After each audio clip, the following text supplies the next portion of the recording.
बहुत समय पहले की बात है। एक शांत और सुंदर गांव था। हरियाली से भरा, नदियां कल कल बहती थीं और पक्षियों की चहचहाहट से सुबह जागती थी। इस गांव का नाम था सज्जनपुर। सज्जनपुर के लोग मेहनती, ईमानदार और दिल के बहुत अच्छे थे।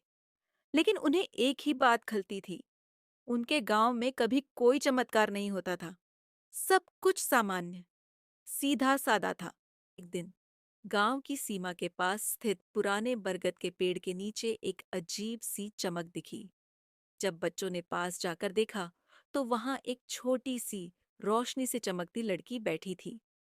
उसके पीठ पर पंख थे और उसके हाथ में एक छड़ी थी, जिससे टिमटिमाती रोशनी निकल रही थी। तुम कौन हो? मैं हूँ परी। मैं जादुई दुनिया से तुम्हारे गांव की मदद करने के लिए आई हूँ। यह सुनकर बच्चे दौड़ते हुए गांव में गए और सबको खबर दी। लोग हैरान थे, लेकिन सब उस पेड़ के पास इकट्ठा हो गए।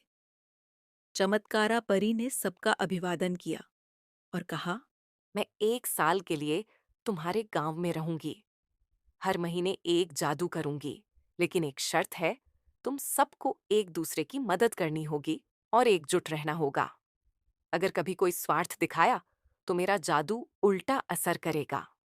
गांव वाले मान गए। परी ने पहले महीने में एक सूखी जमीन को छूते ही हरी भरी बना दिया। वहां फलदार पेड़ उगाए, सब्जियां खिल उठीं। सब हैरान थे।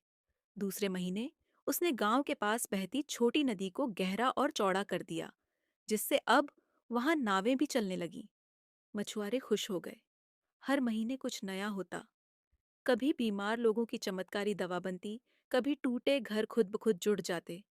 गांव अब सपनों जैसा लगने लगा था। लेकिन कुछ समय बाद गांव के कुछ लालची लोग सोचने लगे कि क्यों न इस जादू को अपने फायदे के लिए इस्तेमाल किया जाए। उन्होंने परी से गुपचुप जाकर कहा, हमें थोड़ी सी दौलत चाहिए। हम इसे अच्छे कामों में लगाएंगे। बुराई, लेकिन कुछ नहीं बोली। अगली सुबह जब वो लालची लोग उठे, तो उनके घरों में सोने की ईंटें रखी थीं। वे खुशी से झूम उठे। लेकिन जैसे ही उन्होंने उस सोने को बेचने की कोशिश की, वह पत्थर बन गया। साथ ही उनके खेत सूखने लगे और मछलियां नदी से गायब हो गईं। गांव वालों को शक हुआ और उन्हें असली बात पता चल गई। गांव की पंचायत ने फैसला किया कि वे परी से माफी मांगेंगे। सब एक साथ बरगद के पेड़ के पास गए और सिर झुकाकर बोले, हमें माफ कर दो, हम स्वार्थी हो गए थे। परी ने कहा, माफ करना आसान है, पर विश्वास दोबारा पाना कठिन। लेकिन क्योंकि तुम सबने मिलकर गलती मानी, मैं एक मौका और दूंगी। लेकिन याद रखो, जादू से बड़ा जादू है विश्वास, मेहनत और एकता। इसके बाद परी ने गांव को फिर से खुशहाल कर दिया। लेकिन उसने यह भी बताया कि अब उसका समय पूरा हो गया है और उसे अपनी जादुई दुनिया वापस लौटना होगा। गांव वाले उदास हो गए। बच्चों ने कहा, क्या आप कभी वापस आएंगी? परी मुस्कुराकर बोली, जब भी तुम सच्चे दिल से किसी की मदद करोगे, समझ लेना कि मैं तुम्हारे साथ हूं। यह कहकर वो रोशनी में बदल गई और आसमान की ओर उड़ गई। उस दिन के बाद सज्जनपुर गांव कभी सामान्य नहीं रहा।